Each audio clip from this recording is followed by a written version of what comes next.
இந்த இயக்க உடைக்க நினைத்தவர்கள், இந்த இயக்கத்தை அழிக்க நினைத்தவர்கள் அத்தனையும் நம்முடைய இருவரும் தெய்வங்களுடைய கருணையால், ஆசியால் அதையெல்லாம் தவிடுபடியாக்கின்றோம். என்ன கொஞ்சம் வழக்கா? இப்ப கூட 9 வழக்கு நடந்துட்டு இருக்கு. 1 வழக்கா 2 வழக்கா? தொலைக்காட்சி பார்த்தா போதும், செய்தித்தாள புரட்டினா போதும், அண்ணா திமுக மீது வழக்கு. அவ்வளவு பிரச்சனைகளை நாம சந்தித்து உங்கள் துணையோடு வெற்றி கண்ட இயக்கம் அண்ணா திமுக இயக்கம். ஒன்மலைச்சம்பல் புரட்சி தலைவர் எம்ஜிஆர் இயக்கத்தை தோற்றுவிக்கின்ற பொழுது தீய சக்தி திமுகவை வேரோடு அழிக்க வேண்டும் என்பதற்காக அண்ணா திமுகவை தோற்றுவிக்கிறேன் சொன்னார். அதை சாதித்து காட்டினார் அவர் வாழ்க்கையிலே. அவர் மறைவுக்கு பிறகு அம்மா அவர்கள் ஒன்மலைச்சம்பல் புரட்சி தலைவருடைய கொள்கையை ஏற்று அவர் என்ன நினைத்தாரோ அதை சாதித்து காட்டிய தலைவி இதே புரட்சி தலைவி அம்மா. அம்மா மீது எவ்வளவு வழக்குகள், பொய் வழக்குகள், அத்தனையும் தாங்கிக் கொண்டு ஒன்மலைச்சம்பல் புரட்சி தலைவர் எம்ஜிஆர் உருவாக்கிய இந்த இயக்கத்தை இன்றைக்கு இந்திய தேசமே பாராட்டுகின்ற அளவுக்கு சிறப்பான ஆட்சி கொடுத்தார், சிறப்பான கட்சி வழிநடத்தினார் தலைவி புரட்சி தலைவி அம்மா அவர்கள். சிந்தித்து பாருங்கள், இந்தியாவிலேயே எத்தனையோ அரசியல் கட்சி இருக்கின்றன. தமிழகத்திலும் பல அரசியல் கட்சிகள் இருக்கின்றன. ஆனால் மக்களுக்காக வாழ்ந்து மறைந்த தலைவர் நம்முடைய தலைவர்கள். ஒன்மலைச்சம்பல் புரட்சி தலைவர் எம்ஜிஆர் அவர்களுக்கு குடும்பம் கிடையாது, புரட்சி தலைவர் அம்மாவுக்கு குடும்பம் கிடையாது. நாம் தான் உற்ற உறவினர்கள், நாட்டு மக்கள் தான் பிள்ளைகள் இருவரும் தலைவர்களுக்கு. அப்படி எண்ணி எண்ணி பார்த்து ஒரு தாய் தந்தை தன் குழந்தைக்கு என்ன செய்ய வேண்டும் அதை செய்து காட்டிய தலைவர்கள் நம்முடைய இருவரும் தலைவர்கள்.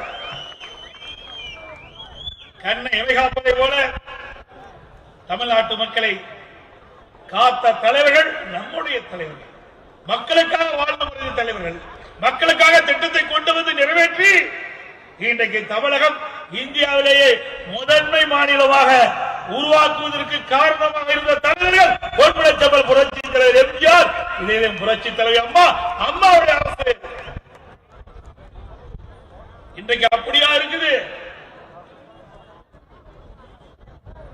மன்னராட்சி, குடும்ப ஆட்சி, வாரிசு அரசிலே இன்றைக்கு தமிழகத்திலே நடந்து கொண்டிருக்கிறது.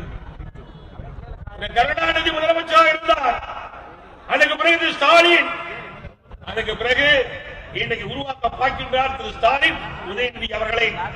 திரு ஸ்டாலின் அவர்களே, அனைத்து இந்திய அண்ணா திராவிட முன்னேற்ற கழக கட்சி தமிழகத்தில் இருக்கின்றவரை உங்களுடைய கனவு நிறைவேறாது. உங்களுடைய கனவு காணல் நீராகத்தான் இருக்கும், பகல் கனவாகத்தான் நீங்கள் பார்த்துக் கொண்டிருக்கிறீர்கள். என்னையா தியாகம் செஞ்சீங்க?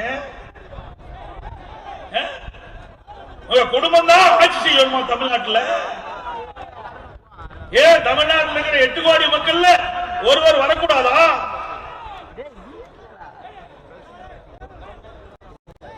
இந்த குடும்ப ஆட்சிக்கு, மன்னர் ஆட்சிக்கு, வாரிசு அரசியலுக்கு முற்றுப்புள்ளிக்கிற தேர்தல் 2026 சட்டமன்ற தேர்தல்.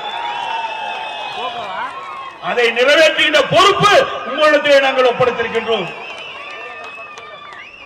நீங்கள் நினைத்தால் நிச்சயமாக சாதிக்கலாம். அந்த சாதிக்கக்கூடிய சக்தி இங்கே அமர்ந்திருக்கக்கூடிய நிர்வாகிகளிடத்திலே இருக்கின்றது. ஏனென்றால் உங்களை போல் அங்கே அமர்ந்து இங்கே பேசிக் கொண்டிருக்கின்றேன். அங்கே இருக்கின்றது என்ன பலம் இருக்கின்றது என்று எனக்கு நன்றாக தெரியும். ஒரு கட்டடத்திற்கு அஸ்திவாரம் எப்படியோ அப்படி ஒரு இயக்கத்திற்கு அடிமட்ட நிர்வாகிகள் முக்கியம். அந்த அடிமட்ட நிர்வாகிகளை கொண்ட ஒரே இயக்கம் அனைத்து இந்திய அண்ணா திராவிட முன்னேற்ற கழக இயக்கம்.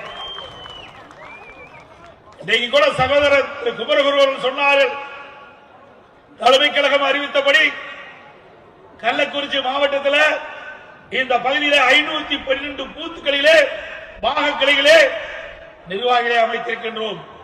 ஒவ்வொரு பாகத்திற்கும் 9 பேர் நியமிக்கப்பட்டிருக்கின்றோம். அத்தனை பேரும் இங்கே குழுமி இருக்கின்றார்கள். தமிழகத்திலே முதலாக கள்ளக்குறிச்சி மாவட்டத்திலே சங்கராபுரம் சட்டமன்ற தொகுதியிலே நம்முடைய சின்ன தேர்தலில் இந்த கூட்டம் முதலிலே தொடங்கப்பட்டிருக்கின்றது. நீங்க போட்ட பிள்ளையார் சொல்லி தமிழகம் முழுவதும் வளர்த்துக் கொண்டிருக்கிறோம்.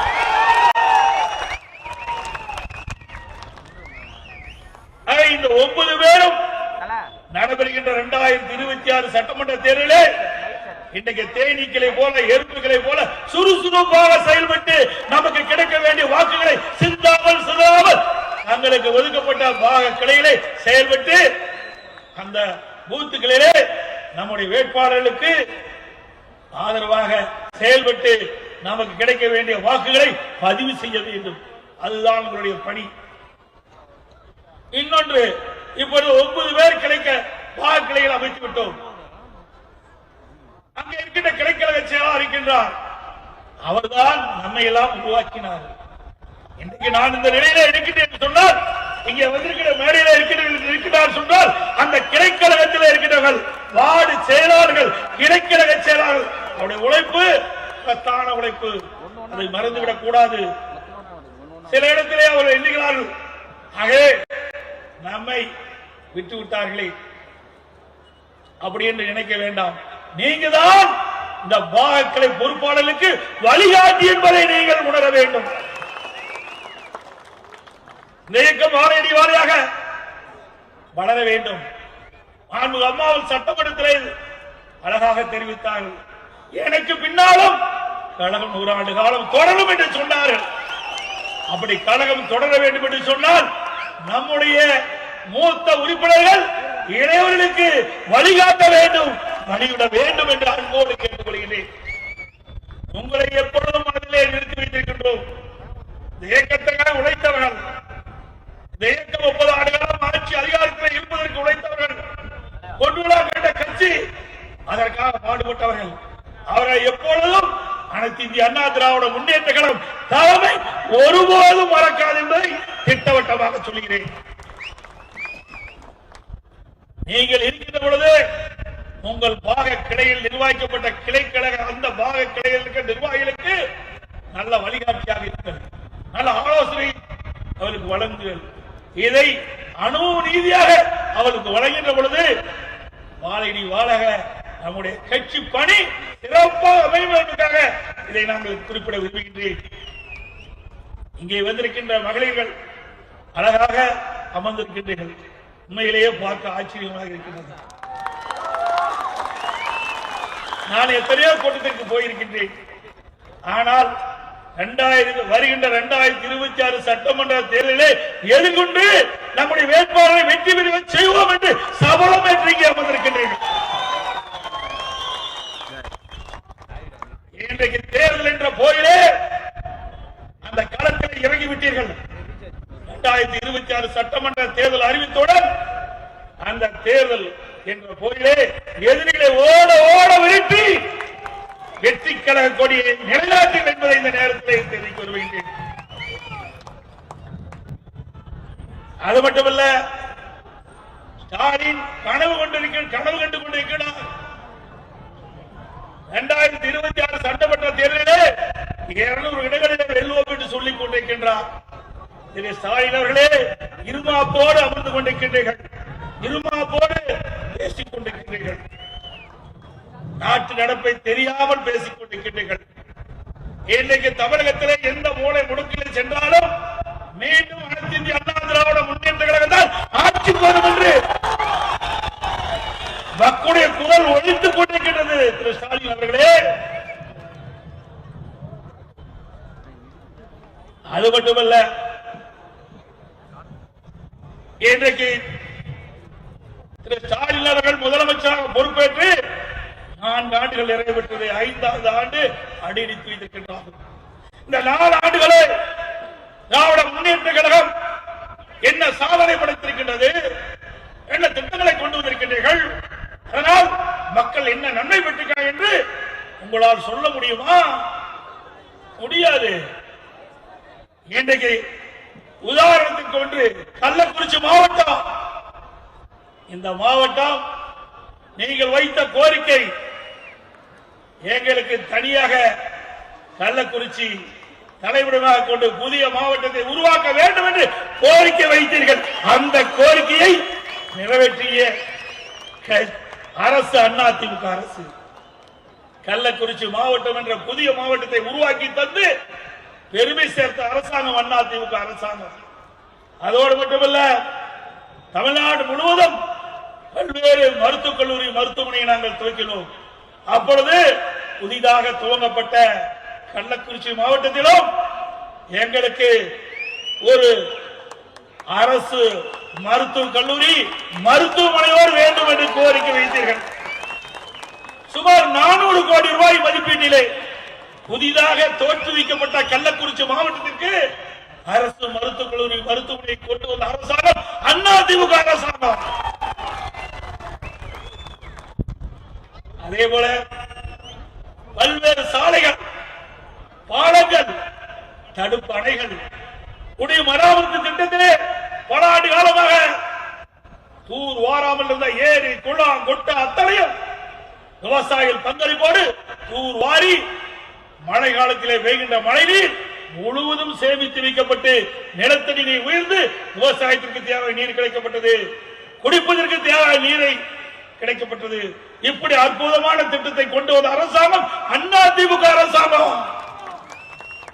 இப்படி ஏதாவது ஒரு திட்டத்தையாவது நீ செயல்படுத்திருக்கிறியா இந்த கள்ளக்குறிச்சி மாவட்டத்தில்? சொல்லுங்க பார்க்கலாம். ஒண்ணுமே கிடையாது. அப்படியே போட்டோ ஷூட் அழகா வருவாரு, போட்டோ எடுப்பாரு, நம்முடைய பத்திரிகையாளர்கள் அது அப்படியே அழகா போடுவாங்க, அழகா காட்டுவாங்க. அதோட அன்றைய தினம் முடிஞ்சு போச்சு. வரம்பா விட்டுருமா? இவ்வளவு பெரிய கூட்டத்தை கூட்டிருக்கீங்களா? விட்டுருமா?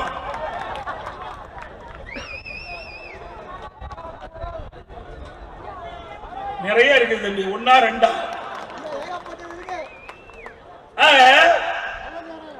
ஒரு அரசாங்கம், மக்களால் தேர்ந்தெடுக்கப்பட்ட அரசாங்கம், மக்களுக்கு என்ன செய்ய வேண்டும் என்று திட்டமிட்டு செயல்படுகின்ற அரசாங்கம் தான் நல்ல அரசாங்கம். அப்படி நல்ல அரசாங்கமா செயல்பட்டது பொன்மனச்செம்மல் புரட்சித் தலைவர் எம்ஜிஆர் காலத்திலும் சரி, நான் அம்மா காலத்திலும் சரி, அம்மா மறைவுக்கு பிறகு அம்மாவுடைய அரசும் செயல்பட்டது. அதனால இன்றைக்கும் மக்கள் அதிமுகவை வாழ்த்திக் கொண்டிருக்கிறார்கள். இன்னைக்கு விவசாயிகளுக்கா கூட்டுறவு கடன் தள்ளுபடி, 2,110 கோடி தள்ளுபடி, ஒரே ஆண்டில் 2 முறை வேளாண் பெருமக்களுக்கு கூட்டுறவு சங்கத்திலே வாங்கப்பட்ட பயிர் கடன் தள்ளுபடி செய்த ஒரே அரசாங்கம் இந்தியாவிலேயே அதிமுக அரசாங்கம். அதோட விவசாய தொழிலாளிக்கு பசு வீடுகள் அழகாக கட்டி கொடுத்தோம். விவசாயிகளுக்கு ஆடுகள் வளர்க்க பெண் தொழிலாளி கொடுத்தோம். கறவை மாடுகளை வழங்கினோம். இப்படி விவசாய பெருமுடி மக்கள் நிறைந்த கள்ளக்குறிச்சி மாவட்டத்திலே என்னென்ன திட்டத்தை விவசாயிகளுக்கு செஞ்சால் அந்த விவசாயிகள் பயன்பெறுவார்கள், விவசாய தொழிலாளி பயன்பெறுவார்கள் என்று திட்டமிட்டு செயல்படுத்திய அரசாங்கம் அதிமுக அரசாங்கம். சகோதரர் குமரகுருவன் தெரிவித்தார், மிகப்பெரிய கால்நடை பூங்கா 1020 கோடி, 1020 கோடி, ஆசியாவிலேயே மிகப்பெரிய கால்நடை பூங்கா உங்களுடைய மாவட்ட எல்லையிலே அமைத்திருக்கின்றோம். இந்த கால்நடை பூங்கா அமைக்கப்பட்டதுடைய நோக்கம், நான் முதலமைச்சர் இருந்த காலகட்டத்தில் அமெரிக்கா சென்றிருந்தேன். அங்கே அப்போலோ பால் பண்ணைக்கு சென்றேன். அந்த அப்போலோ பால் பண்ணையில ஒரு நாளைக்கு பசு 60-70 லிட்டர் பால் கொடுக்குது. அதே பசுக்களை நம்முடைய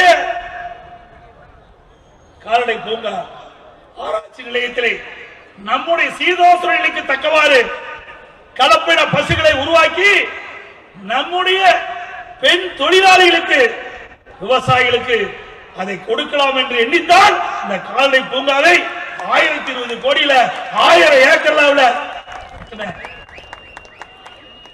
அதுல இந்த கலப்பின பசுக்கள் இந்த ஆராய்ச்சி நிலையத்திலிருந்து உருவாக்கப்பட்டு அந்த பெண் விவசாய தொழிலாளிக்கு இலவசமா கொடுக்கிறோம், விவசாயிகளுக்கு இலவசமா கொடுப்போம், பால் உற்பத்தி பெருக்குவோம். இதனால அவருக்கு குடும்ப வருமானம் உயரும். எவ்வளவு அற்புதமான திட்டம்! இன்னும் திறக்காத மூடி வச்சிருக்கிறீங்க. நான் சட்டமன்றத்தில் பேசி கூட்டத்தில் பேசி அப்படியே ரிப்போர்ட் வெட்டி ஸ்டிக்கர் வெட்டி திறந்ததோட அப்படியே போட்டாங்க. எதையுமே செய்யல. அதேபோல் ஆடு வளர்க்கிறோம், எல்லா விவசாயத்தை ஒட்டிய தொழில். எனக்கு பெண் விவசாய தொழிலாளி, விவசாயி ஒரு ஆடு வளர்க்கிறாங்கன்னா ஒரு வருஷத்துல ஆடு வளர்த்தீங்கன்னா 20 கிலோ எடை கொண்ட ஆடை நாம் உருவாக்கி கொண்டிருக்கிறோம். அதே ஆராய்ச்சி நிலையத்தின் மூலமாக ஒரு வருடம் ஆராய்ச்சி நிலையத்தில் கொடுக்கப்படுகின்ற ஆடு 40 கிலோ எடை கொண்ட ஆடா இருக்கு.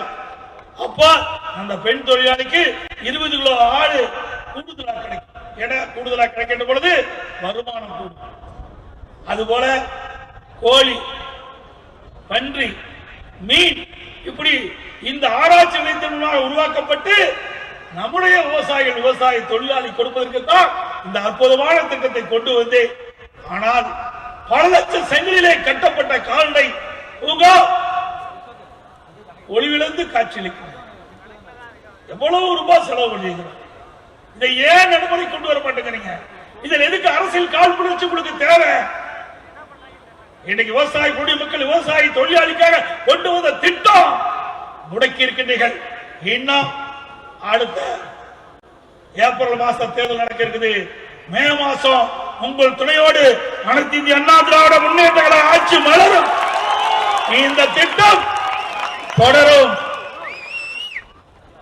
இந்த திட்டத்தின் மூலமாக விவசாய தொழிலாளிகளுக்கு இந்த கலப்பின பசுக்கள், கலப்பின ஆடுகள் கொடுக்கப்படும், விவசாயிகளுக்கு வழங்கப்படும்.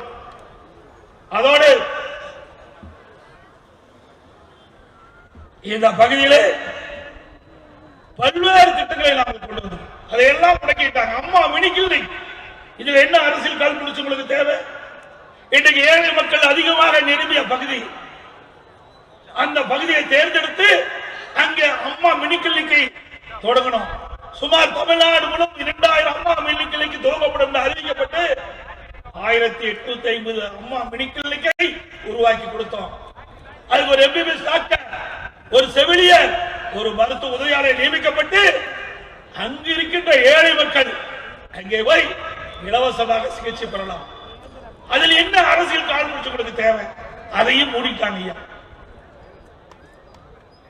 இப்படி அதிமுக ஆட்சியிலே நாட்டு மக்களுக்கு எந்த வகையிலே நன்மை செய்ய முடியும் என்று சிந்தித்து சிந்தித்து செயலாற்றி செயல்படுத்திய அரசாங்கம் அதிமுக அரசாங்கம். அதை மூடு விழா கண்ட அரசாங்கம் இன்னைக்கு திமுக அரசாங்கம். மீண்டும் அனைத்து இந்திய அண்ணா திராவிட முன்னேற்ற கழக ஆட்சி வளரும். மீண்டும் அம்மா மினி கிளினிக் பல்வேறு கிராமங்களிலே தோற்றுவிக்கப்படும். ஏழைகளுக்கு அங்கே சிகிச்சை அளிக்கப்படும். யாராலும் தடுக்க முடியாது. இது ஏழைகளுக்காக உருவாக்கப்பட்ட கட்சி, ஏழைகளுடைய நல்வாழ்வுக்காக உருவாக்கப்பட்ட கட்சி.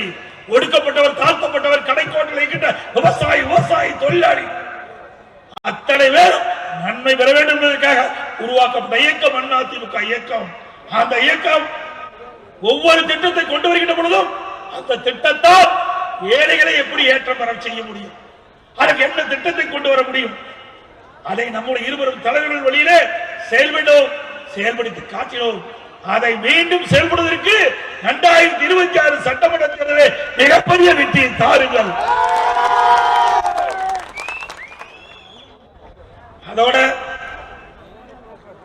திமுக அரசாங்கம் இருக்கின்ற பொழுது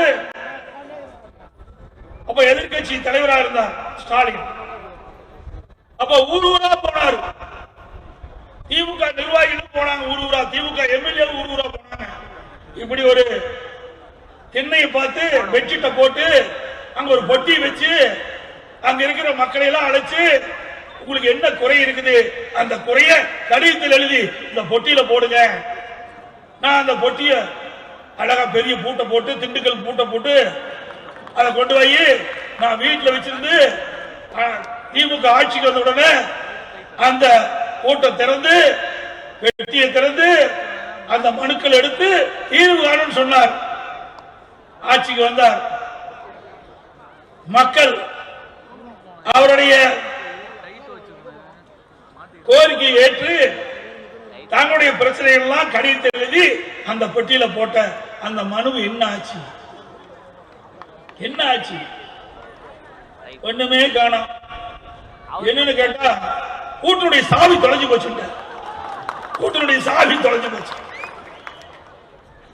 எப்படி நாட்டு மக்களை ஏமாத்துறாரு பாருங்க.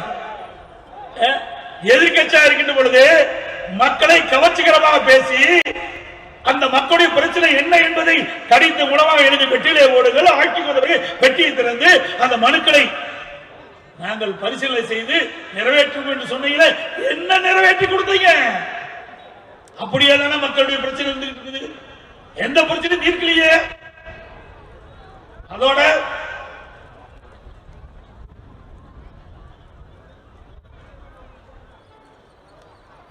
எங்க பார்த்தாலும் ஒரு பேச்சு, எப்பொழுது பார்த்தாலும் திரு ஸ்டாலினோ திரு உதயநிதி ஸ்டாலின் சொல்றது, நாங்க 1000 ரூபாய் கொடுத்தோம் 1000 ரூபாய் கொடுத்தோம் சொல்ற. நான் கூட்டுல இருந்து எடுத்து கொடுத்தேன், என்னமோ சம்பாதிச்சு கொடுத்த மாதிரி. அப்புறம் நாங்க கட்டணமில்லா பேருந்து நீக்கணும்னு சொல்றீங்க. அந்த பேருந்துல ஏறி இறங்கினா தான் உயிர் உத்தரவாதத்துக்கு. ஓட்ட ஒடிசல் பேருந்து, அந்த பேருந்துல பயணம் செல்கின்ற போது அப்படி ஒழுகுது, கொடையை பிடிச்சிட்டு போறாங்க. நகர பேருந்துல நம்முடைய மகளிர்கள் கட்டணமில்லா பேருந்துல பயணம் செய்கின்ற பொழுது கொடையை கொண்டு போகணும் மழை காலத்துல, அப்பதான் நிலையாக கீழே இறங்க முடியும். இப்படிப்பட்ட பேருந்து இயக்குவதற்காக ஒரு ஆட்சி தேவை. அதிமுக ஆட்சி இருக்கின்ற பொழுது 15,000 புதிய பேருந்துகளை கொடுத்தோம். 15,000 புதிய பேருந்துகள். நீ எவ்வளவு ஏன் பேருந்து வாங்கியிருக்கிற? வெறும் 3,500 பேருந்து தான் கொடுத்திருக்கிற. காலாவதியான பேருந்து, இயக்க முடியாத பேருந்து, டயர் ஒரு பக்கம் கழட்டிட்டு போகுது, சீட்டு பக்கம் ஒரு கழட்டிட்டு போகுது. இப்படி மோசமான பேருந்துகளை இயக்கி மக்களை ஏமாற்றி இன்றைக்கு இந்த திட்டத்தை நாங்கள் செயல்படுத்தணும் சொல்லுது வெட்கக்கேடானது. அதுவும் முன்னாடியும் பின்னாடியும் பேருந்துக்கு லிப்ஸ்டிக் அடிச்சிருக்கிறாங்க. அதுல என்ன பிங்க் கலர் பேருந்து, பிங்க் கலர்ல பெயிண்ட் அடிச்சிருக்கிறாங்க. அந்த பேருந்துல நம்முடைய மகளிர் ஏறினா தான் கட்டணம் இல்லாம பயணம் செய்ய முடியும். மற்ற நகர பேருந்துல ஏறினா பணம் செலுத்த வேண்டும். இப்படிப்பட்ட தந்திரமிக்க ஒரே அரசாங்கம் திமுக அரசாங்கம். ஏன்னா விஞ்ஞான முறைப்படி ஊழல் செய்கிற ஒரே கட்சி திமுக கட்சி தான், வேற எந்த கட்சியும் கிடையாது. இன்னைக்கு திரு கருணாநிதி நாட்டுடைய முதலமைச்சர் இருக்கின்ற பொழுது ஊழலுக்காக கிடைக்கப்பட்ட ஒரே அரசாங்கம் திமுக அரசாங்கம் தான்.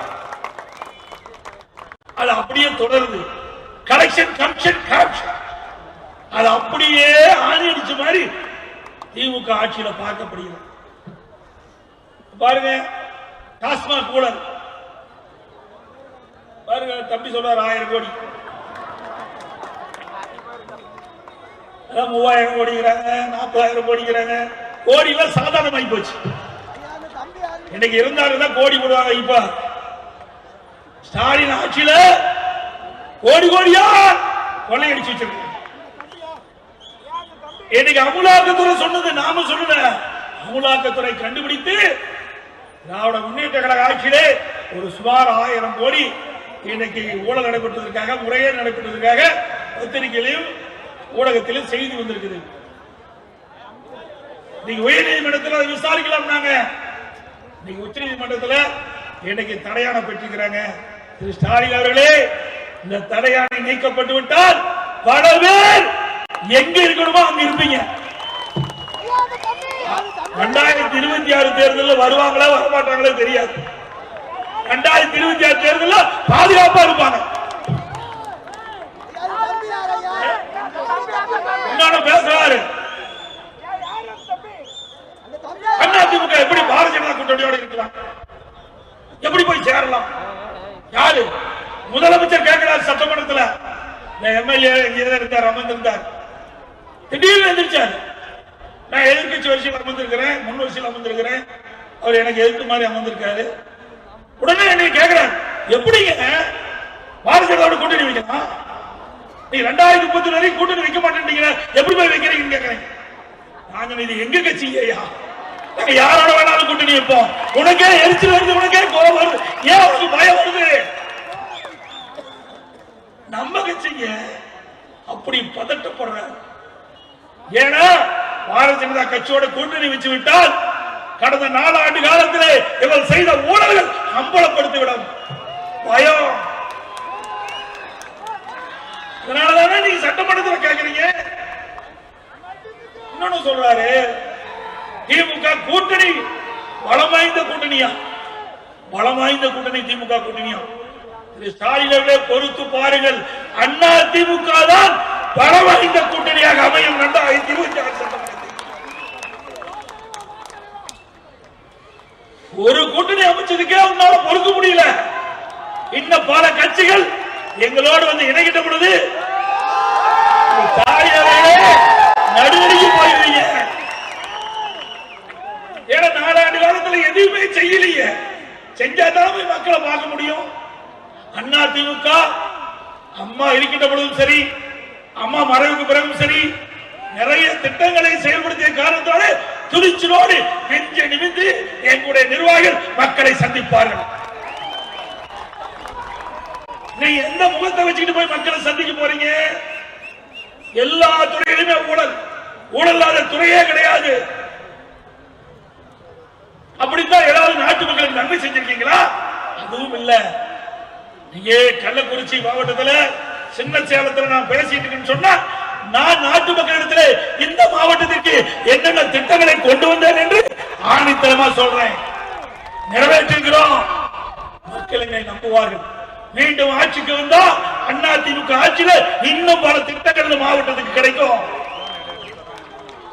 ஆனா திமுக ஆட்சிக்கு வந்து 4 ஆண்டு காலத்துல இந்த கள்ளக்குறிச்சி மாவட்டத்திற்கு எந்த ஒரு பெரிய புதிய திட்டத்தையும் வந்ததா?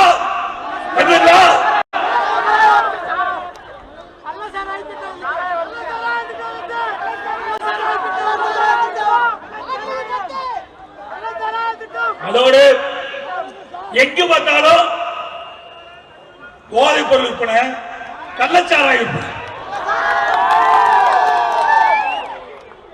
இந்த கள்ளச்சாராயத்தால இந்த கள்ளக்குறிச்சி நகரத்தில் மைய பகுதியில் காவல் நிலையத்திற்கு 400 அடி தூரத்தில் கள்ளச்சாராய விற்பனை செய்யறாங்க. அந்த காம்பவுண்ட் சுவர் செஷன்ஸ் கோர்ட் நினைக்கிறேன், கோர்ட்டுடைய காம்பவுண்டுக்கு அருகிலேயே சாராயம் விற்கிறாங்க. அந்த கள்ளச்சாராயத்தில் பருகி 68 அப்பாவி மக்கள் உயிரிழந்திருக்கிறார். அதில் பெரும்பாலானோர் ஆயிரம் மக்கள், ஏழை மக்கள், இரவென்று பகலென்று மாறாமல் பாடுபட்டு உழைக்கக்கூடிய உழைப்பாளிகள். அவர்கள் அந்த கள்ளச்சாராயத்தை குடித்து மரணம் அடைந்திருக்கின்றார்கள். அந்த மரணம் அடைந்தவர்களுக்கு கூட ஆறுதல் சொல்ல வக்கில்லாத முதலமைச்சர் இன்றைக்கு முதலமைச்சர் ஸ்டாலின். இன்றைக்கு கள்ளச்சாராயத்தால் மரணமடைந்த குடும்பங்கள் வேதனைகளை துடித்துக் கொண்டிருக்கின்ற பொழுது முதலமைச்சர் ஓடோடி வந்து அவளுக்கு ஆறுதல் சொல்லியிருந்தா பரவாயில்ல. வரவே இல்லை, வரவே இல்லைங்க. ஆனால் நாங்கள் ஆட்சியில் இருந்தாலும் இல்லாவிட்டாலும் மக்களுக்கு ஒரு பிரச்சனை என்றால் உடனடியாக குரல் கொடுக்கின்ற இயக்கம் அண்ணா திமுக இயக்கம். என்னிடத்தில் சட்டமன்ற உறுப்பினர், மாவட்ட செயலாளர், கழக நிர்வாகிகள் என்னிடத்திலே தெரிவித்தார்கள், இப்படி துயரமான சம்பவம் நடைபெற்று விட்டது. கேட்டவுடன் சட்டமன்றம் நடந்து கொண்டிருக்கின்றது. அங்கே அதை விட்டுவிட்டு ஓடோடி வந்து அந்த மரணத்தால் துடித்துக் கொண்டிருக்கின்ற குடும்ப மக்களுக்கு ஆறுதல் சொன்ன இயக்கம் அண்ணா திமுக இயக்கம். சிந்திச்சு பாருங்க, 68 குடும்பங்கள் நடுத்தெருவுக்கு வந்து விட்டோம். அதிலே ஒரு குடும்பத்திலே இருக்கின்ற குழந்தைகள் கல்வி தொடர்வதற்காக அண்ணா திமுகவே அந்த குழந்தைகளை தத்தெடுத்து கல்வி செல்வை முழுவதும் ஏற்றுக்கொண்ட இயக்கம் அண்ணா திமுக இயக்கம். அதோட போதைப் பொருள் எங்க பார்த்தாலும் கஞ்சா விக்குது. கஞ்சா விக்காத இடமே இல்லை. எது கிடைக்குதோ இல்லையோ கஞ்சா இந்த ஆட்சியில் தாராளமாக கிடைக்கும். இன்றைக்கு தமிழகம் போதைப் பொருள் நிறைந்த மாநிலமாக காட்சியளித்துக் கொண்டிருக்கிறது. இன்றைக்கு கடந்த 3 ஆண்டு காலமாக நாங்கள் தொடர்ந்து ஊடகத்தின் வாயிலாக, பத்திரிகையின் வாயிலாக, அறிக்கையின் வாயிலாக சட்டமன்றத்திலே நான் குரல் கொடுத்துக் கொண்டிருக்கின்றேன். தமிழகத்திலே போதைப் பொருள் விற்பனை அதிகமாக இருக்கிறது, கட்டுப்படுத்துங்கள், இரும்பு கரம் கொண்டு அடக்குங்கள். மாணவர்கள், இளைஞர்கள், பொதுமக்கள் கஞ்சாவுக்கு அடிமையாகி சீரழியக்கூடிய காட்சி தமிழகத்திலே பார்க்கப்படுகிறது. இந்த போதைப் பொருளால் சட்ட ஒழுங்கு சீர்குலைகிறது. இந்த போதைப் பொருளால் திருட்டு, வழிப்பறிவு, பாலியல் வன்கொடுமை இப்படி அரங்கேறிக் கொண்டிருக்கிறது. இதை தடுத்து நிறுத்த வேண்டும் என்று சொன்னால் போதைப் பொருளை கட்டுப்படுத்த வேண்டும், அறவாத போதைப் பொருளை ஒழிக்க வேண்டும். பலமுறை சொன்னேன், கேட்கவில்லை. இன்றைக்கு முதலமைச்சர் ஊடகத்தின் வாயிலாக தெரிவிக்கின்றார், போதையின் பாதையிலே செல்லாதீர்கள் என்று. போதையின் பாதையிலே செல்லாதீர்கள்.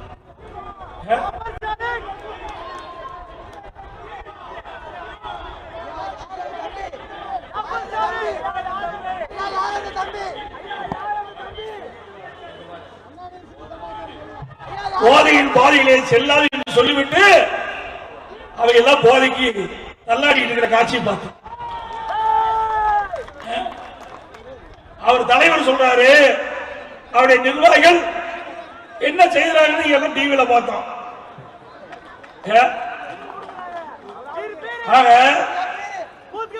இதை நான் சொன்ன உடனடியாக நடவடிக்கை எடுக்கப்பட்டிருந்தால் இதை தடுத்து நிறுத்திருக்கலாம். அதையெல்லாம் செய்ய தவறிய காரணத்தினால் இன்றைக்கு இளைஞர்கள் பால்படுகின்றார்கள், மாணவர்கள் பால்படுகின்றார்கள், பொதுமக்கள் பாதிக்கப்படுகிறார்கள். ஸ்டாலின் அவர்களே, திறமையற்ற முதலமைச்சர், பொம்மை முதலமைச்சர், ஒண்ணுமே செய்ய தெரியாதுங்க. நம்ம திருவிழாவில் நம்ம போவோம். திருவிழாவுக்கு போனா நம்முடைய வீட்டில் இருக்கிற குழந்தைங்க அப்பப்ப எங்களுக்கு பொம்மை வாங்கி கொடுப்பாங்க. நாமளும் பொம்மை வாங்கிட்டு போய் குழந்தை கொடுப்போம். அப்பப்ப அந்த பொம்மை கை தட்டணும், அப்ப சாவி கொடுப்போம், டக்கு டக்கு டக்குன்னு கை தட்டும். அது மாதிரி இந்த முதலமைச்சர்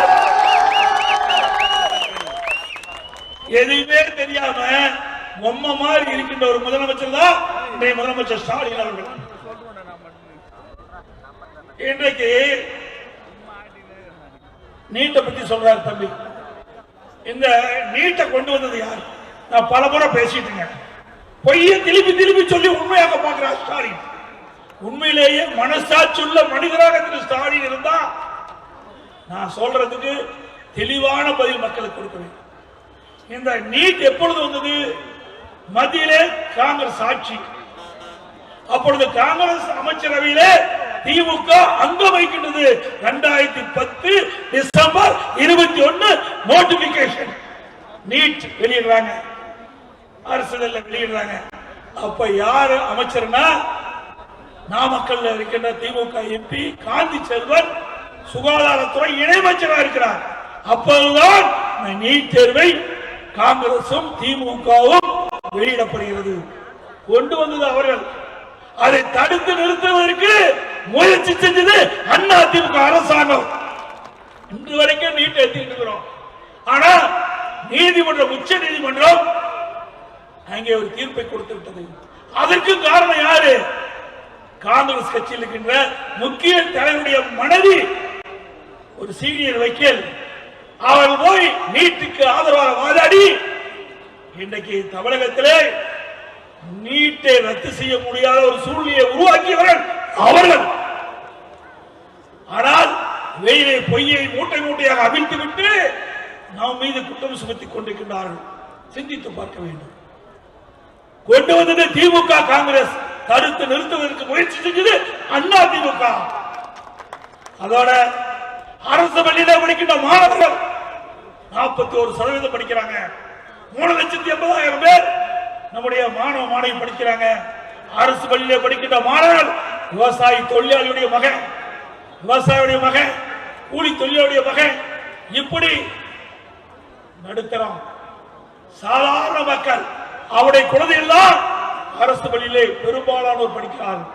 அப்படிப்பட்ட மாணவர்கள் எதிர்காலம் சிறப்பாக இருக்க என்பதற்காக நான் முதலமைச்சராக இருந்த பொழுது 2017-18 வெறும் 9 பேர், 3,80,000 பேர் அரசு பள்ளியிலே படிக்கின்ற மாணவர்கள் 9 பேர் தான் நீட் தேர்வில் தேர்ச்சி பெற்றாங்க. எண்ணினே நாமும் கிராமத்திலிருந்து வந்தவன், அரசாங்க பள்ளியிலே படித்தவன். அப்படிப்பட்ட ஏழை குடும்பத்தில் இருந்த மாணவ மாணவி மருத்துவராக வேண்டும், அவருடைய கனவை நனவாக்க வேண்டும் என்று எண்ணினேன். எதிர்கட்சி குரல் கொடுக்கல, மக்கள் கோரிக்கை வைக்கல, என் மனதிலே பட்டது ஏழைகளுக்கு உதவி செய்ய வேண்டும், அவர்களும் மருத்துவராக வேண்டும். அந்த எண்ணத்தின் அடிப்படையில் 7.5% உள் இடஒதுக்கீடை கொண்டு வந்து சட்டமன்றப்பட்டு நிறைவேற்றப்பட்டு இன்றைக்கு 3460 பேர் மருத்துவராக, பல் மருத்துவராக இன்றைக்கு மருத்துவ கல்வியை பயின்று வருகிறார். அது மட்டுமல்ல, இந்த மருத்துவ கல்வியில இடம் கிடைத்தால் கூட அந்த மருத்துவ கல்வி கட்டணம் செலுத்த வேண்டும். அந்த அளவுக்கு வசதி வாய்ப்பு கிடையாது அந்த மாணவ மாணவிக்கு.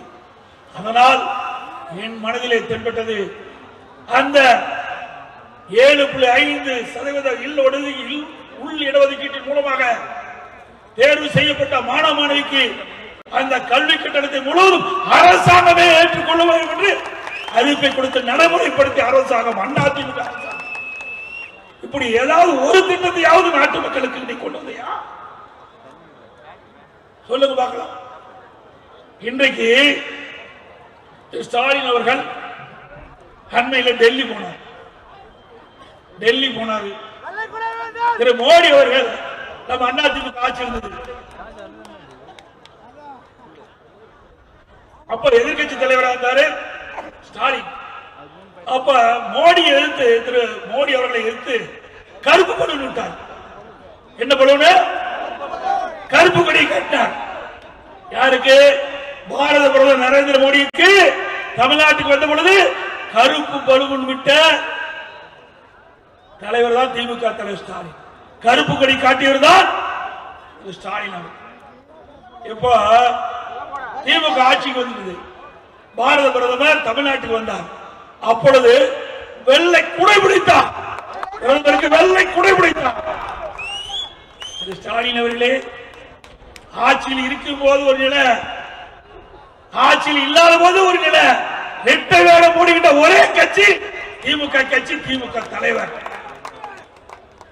அண்மையில் நிதி ஆயோக் கூட்டத்தில் போய் திரு ஸ்டாலின் கலந்து கொண்டார்.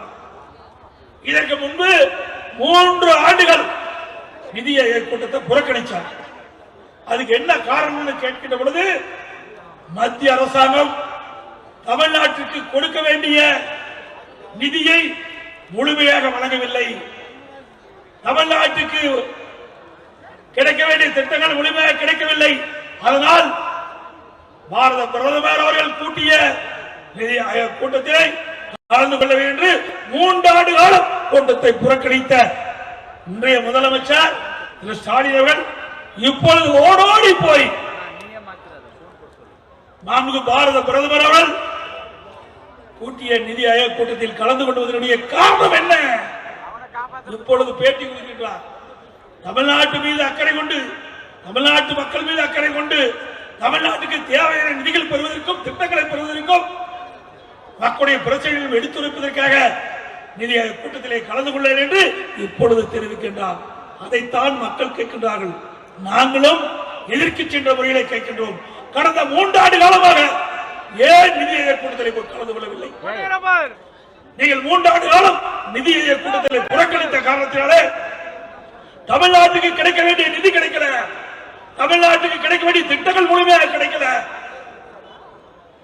இதையெல்லாம் இழந்துவிட்ட காரணம் இந்த பொம்மை முதலமைச்சர், திறமையற்ற முதலமைச்சர். சிந்திச்சு பாருங்க. 3 வருஷமா தொடர்ந்து போய் நிதி ஆயோக் கூட்டத்தில் போய் கலந்து கொண்டு இன்றைய சொன்ன கருத்தை அன்றைக்கு அந்த கூட்டத்திலே தெரிவிக்கப்பட்டிருந்தால் நாட்டு மக்களுக்கு தேவையான திட்டங்கள் வந்திருக்கும், நமக்கு தேவையான நிதிகள் முழுமையாக பெற்றிருக்கும், தமிழ்நாடு வளர்ச்சி பெற்றிருக்கும். அதையெல்லாம் கவலைப்படல, நாட்டு மக்களை பற்றி கவலைப்படல. இன்றைக்கு வீட்டு மக்களுக்கு பிரச்சனை வந்துட்டு, டாஸ்மாக் ஊழல் விசாரணை மேற்கொண்டு விட்டார்கள். குடும்ப உறுப்பினருக்கு பாதிப்பு வந்து விடுமோ என்று கருதி ஓடோடி போய் நிதி ஆயோக் கூட்டத்தில் கலந்து கொண்டீர்கள். நிதியை பெறுவதற்காக அல்ல, தமிழ்நாட்டு மக்களுக்கு தேவை நிதியை பெறுவதற்காக தன்னுடைய குடும்ப உறுப்பினர் நிதியை காப்பாற்றுவதற்காக திரு ஸ்டாலின் போயிருக்கிறார்.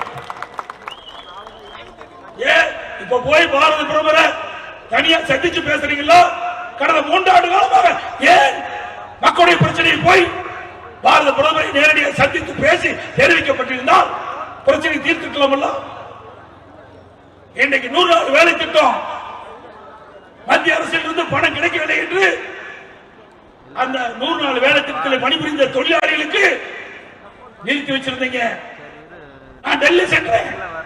டெல்லி செல்கிற பொழுது ஸ்டாலின் அவர்கள் சட்டமன்றத்தில் பேசினார். திரு எடப்பாடி பழனிசாமி அவர்கள் உள்துறை அமைச்சர் திரு அமித்ஷா அவர்களை சந்திக்கிறார். அப்படி சந்திக்கின்ற பொழுது தமிழ்நாட்டுடைய பிரச்சனையை எடுத்து சொல்லுங்கள், நமக்கு வர வேண்டிய நிதிகள் வருவதற்கு நீங்கள் முயற்சி செய்யுங்கள் என்று சட்டமன்றத்தில் பேசினார்.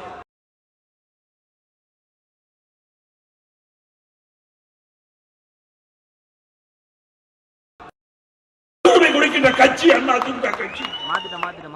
நான் டெல்லி செல்கிற பொழுது தமிழ்நாட்டுடைய பிரச்சனை என்னென்ன, இந்த முதலமைச்சரை நம்பி பிரயோஜனம் இல்லை. தமிழ்நாட்டு மக்கள் நம்முடைய மக்கள், ஏழை மக்கள், 100 நாள் வேலை திட்டத்தில் பணிபுரிகின்ற மக்கள், ஏழை மக்கள். அந்த மக்களுக்கு வர வேண்டிய அந்த நிதி வரவில்லை. அதை உடனடியாக விடுவிக்க வேண்டும் என்று நான் மனுவாக கொடுத்தேன். உடனடியாக சுமார் 3000 கோடி மத்திய அரசு விடுவித்தது. முன்னால் பெற முடிஞ்சதா? முதலமைச்சர் தப்பட்டம் அடித்துக் கொள்கிறீர்களே, இந்த ஏழை மக்களுடைய பிரச்சனையை உங்களால் தீர்க்க முடிஞ்சதா? முடியதான் அரசாங்கம் இருக்கின்றது. மக்களிடத்திலே இருக்கின்ற பிரச்சனை அதை முறையாக மத்திய அரசு எடுத்து சொல்லி அதற்கு தேவையான நிதியை பெற்று அவருடைய பிரச்சனை தீர்த்துக்க வேண்டும். தவறிய முதலமைச்சர் ஸ்டாலின் அவர்கள். அது மட்டுமல்ல, மெட்ரோ ரயில் திட்டம் சென்னையில் நடந்துட்டு இருக்குது. 63,000 கோடியில் அதிமுக ஆட்சியில் திட்டத்தை கொண்டாந்து அடிக்கல் நாட்டினோம். அதற்கு நிதி வரவில்லை என்று சொன்னார். அதையும் சுட்டிக்காட்டினோம். அதற்கும் மத்திய அரசு நிதி விடுவித்தது. ஆக அனைத்து இந்திய அண்ணா திராவிட முன்னேற்ற கட்சி மக்களுடைய பிரச்சனை, தமிழ்நாட்டுடைய பிரச்சனை, அதையெல்லாம் பட்டியலிட்டு மத்திய உள்துறை அமைச்சரிடம் கொடுக்கப்பட்டு அதை நிறைவேற்றப்பட்டது. நான் டெல்லியில விமான நிலையத்தில் பேசினேன். மத்திய உள்துறை அமைச்சரை சந்தித்த பொழுது என்னென்ன பிரச்சனையை சுட்டிக்காட்டினேன். இதற்கெல்லாம் நீங்கள் தீர்வு காண வேண்டும் என்று கோரிக்கை வைத்தோம் என்று அங்கே பேசினேன். அதையெல்லாம் விட்டுட்டார். எடப்பாடி பழனிசாமி 3 கார்ல போனாரு. நடந்து போவேன், அதுக்கு என்னுடைய விருப்பம் ஐயா. உன்ன மாதிரி என்ன கோடி கோடியா கொள்ளையடிச்சு வச்சிருக்கிற. முதல் விமானத்திலிருந்து இறங்குனதையும் அண்ணன் தம்பித்துறை கார்ல போனேன். அவரு அங்கே இறக்கி விட்டு அவர் வீட்டுக்கு போயிட்டார். நான் அங்கிருந்து வேற கார்ல ஹோட்டலுக்கு போனேன். ஒரு தங்கி இருக்கிற ஒரு நண்பர் இடத்துக்கு போய் பார்க்கறதுக்காக போனேன். அதுக்கு பிறகு நான் தங்கி இருந்த இடத்துல இருந்து வேற ஒரு கார் ஒரு நண்பர் கொடுத்தார். அதுல இருந்து நான் உள்துறை அமைச்சர் பார்க்க போனேன். இதுல என்னையா தவறு இருக்குது? இதுல என்ன கண்டுபிடிச்சிட்டேன் சொல்லுப்பா. உள்துறை அமைச்சர் பாத்தீங்கன்னா அவர் என்ன பாகிஸ்தான் இருக்கிற அமைச்சரா? இந்திய நாட்டுடைய உள்துறை அமைச்சர் ஐயா. அவர் தான் நான் பார்க்க போனேன். நான் பார்க்க போறதுக்கு முன்பாகவே சட்டமன்றத்தில் நீங்க பேசுறீங்களா? எதிர்கட்சி தலைவர் எடப்பாடி பழனிசாமி அவர்கள் உள்துறை அமைச்சரை சந்திக்கின்ற பொழுது இதெல்லாம் பேச வேண்டும் என்று நீங்க சொன்னீங்களா? நாம பார்க்கறதெல்லாம் பொறுக்கல. ஏன்னா எப்ப பார்த்தாலும் ஸ்டாலின் பேசுறாரு. நாடாளுமன்றத்தில் 39க்கு 39 வெற்றி பெற்று விட்டோம் என்று. ஏன்னா அத்தனை பேர் பெஞ்ச தேய்ச்சிட்டு இருக்காங்களா நாடாளுமன்றத்தில்? எங்க எம்பி குமரகுரு மட்டும் ஜெயிச்சுதா எங்களுடைய வேட்பாளர் நான் பேசுற பேச்ச நாடாளுமன்றத்தில் பேசியிருப்பார். தமிழ்நாட்டு மக்களுடைய குரல் நாடாளுமன்றத்தில் ஒலித்திருக்கும். ஆனால் சந்தர்ப்ப சூழலின் காரணமாக நான் வெற்றி வாய்ப்பு இழந்தாலும் 2026 சட்டமன்ற தேர்தலில் நிச்சயமாக ஒரு துணையோடு நாங்கள் வெற்றி பெறுவோம். 2024 நாடாளுமன்ற தேர்தல் நடைபெற்றது. அப்பொழுது அறிவிச்சவர் குமரகுருவை சந்தித்து நான் கேட்டேன், தம்பி நாடாளுமன்றத்தில் யார் நிற்க போறாங்க? கள்ளக்குறிச்சியில் கேட்டேன். என்னடா வேட்பாளர் நான் தயார் பண்ணிக்கிறேன், அப்படி வேட்பாளர் யாரும் நிக்க முன்வரல, நானே நிக்கிறேன்னு சொன்னார். தமிழ்நாட்டிலேயே துணிச்சலோடு நான் இந்த கள்ளக்குறிச்சி நாடாளுமன்ற வேட்பாளராக போட்டியிடுவேன் என்று தகுதியாக சொல்லி நாடாளுமன்றத்தில் நின்று குறைந்த வாக்கு வித்தியாசத்தில் வெற்றி வாய்ப்பு இழந்தார். இப்படி உணர்வுள்ள கட்சி நிர்வாகிகள் நம்ம இயக்கத்தில் இருக்கின்ற காரணத்தினால்தான் இந்த கட்சி உயிரோட்டமாக இருக்கிறது. ஸ்டாலின் அவர்களே, அனைத்து இந்திய அண்ணா திராவிட முன்னேற்ற கழகத்திலே என்னை போல் ஆயிரக்கணக்கான நிர்வாகிகள் தொண்டர்கள் இருக்கின்றார்கள். ஒரு பழனிசாமி இல்ல, 1,00,000 பழனிசாமி அண்ணா திமுக உங்களை போல வாரிசு அரசியல் அண்ணா திமுக கிடையாது. ஒரு ஜனநாயக கட்சி. இந்த ஜனநாயக அண்ணா திமுக கட்சியிலே யார் வேண்டாலும் உயர்ந்த பதவிக்கு வர முடியும். இந்த கட்சிக்கு விசுவாசமாக இருக்க வேண்டும். கட்சிக்கு அர்ப்பணிப்புணர்வோடு பணியாற்ற வேண்டும். அப்படி பணியாற்றக்கூடிய அனைவருமே உச்சபட்ச பதவிக்கு வர முடியும். அதற்கு காரணம் நானே. வேற எந்த கட்சியாவது வர முடியுமா? ஒரு கிளை செயலாளர், ஒரு விவசாயி முதலமைச்சர் ஆக முடியுங்களா? ஒரு பொதுச் செயலாளர் ஆக முடியுமா? ஆக ஒரு சாதாரண தொண்டன் கூட அனைத்து இந்திய அண்ணா திராவிட முன்னேற்ற கழகத்தில் முதலமைச்சராக வர முடியும். பொதுச் செயலாளர் கட்சிக்கு பொதுச் செயலாளர் வர முடியும். அதுதான் இந்த இயக்கத்தினுடைய ஜனநாயகம். திமுக ஒரு வார்த்தை சொல்லுவாங்களாம், அடுத்த நாள் கட்சியில் வச்சிருப்பாங்களா, காலி பண்ணிடுவாங்க. திரு கருணாநிதி, ஸ்டாலின், அதுக்கு பிறகு உதயநிதி, அதுக்கு பிறகு இன்பநிதி தயாரா இருக்கிறார். அவர் அமைச்சர் சொல்றாரு, கேவலமா இருக்குது. ஒரு சீனியர் மந்திரி சொல்றாரு, உதயநிதியுடைய மகன் இன்பநிதி வந்தாலும் நாங்கள் ஏற்றுக்கொள்வோம் என்று. அந்த அளவுக்கு ஊழல் செய்கின்ற அமைச்சர்கள் இருக்கின்ற வரை நாட்டை எப்படி காப்பாற்ற முடியும் என்பதை ஆகவே 2026 சட்டமன்ற தேர்தலில் வாரிசு அரசியலுக்கு முற்றுப்புள்ளி வைக்கின்ற தேர்தல், மன்னர் ஆட்சிக்கு முற்றுப்புள்ளி வைக்கின்ற தேர்தல், குடும்ப ஆட்சிக்கு முடிவு கட்டுகின்ற தேர்தல் 2026 சட்டமன்ற தேர்தல். இந்த தேர்தலை கடுமையாக உழைக்க வேண்டும். ஒவ்வொரு தொண்டரும், ஒவ்வொரு நிர்வாகியும் இயன்ற அளவிற்கு நம்முடைய வேட்பாளருக்கு ஆதரவாக பிரச்சாரம் செய்ய வேண்டும். புதிதாக பாக கிளை பொறுப்பாளர்கள் அர்ப்பணிப்புணர்வோடு பணியாற்றி தங்கள் பாகத்தில் இருக்கின்ற அத்தனை வாக்காளர் பெருமக்களையும் நேரடியாக சந்தித்து அவருடைய ஆதரவை பெற்று அனைத்து இந்திய அண்ணா திராவிட முன்னேற்ற கழக ஆட்சியிலே கொண்டு வரப்பட்ட திட்டங்கள் என்ன என்பதை தெளிவாக எடுத்துச் சொல்லி, கடந்த 4 ஆண்டு காலமாக திராவிட முன்னேற்ற கழக ஆட்சியில் ஏற்பட்ட அவலங்கள் எடுத்து சொல்லி வாக்குகளை சேகரித்து நம்முடைய வேட்பாளரை வெற்றி பெற செய்ய வேண்டும் என்று அன்போடு இந்த நேரத்தில் கேட்டுக்கொள்கின்றேன்.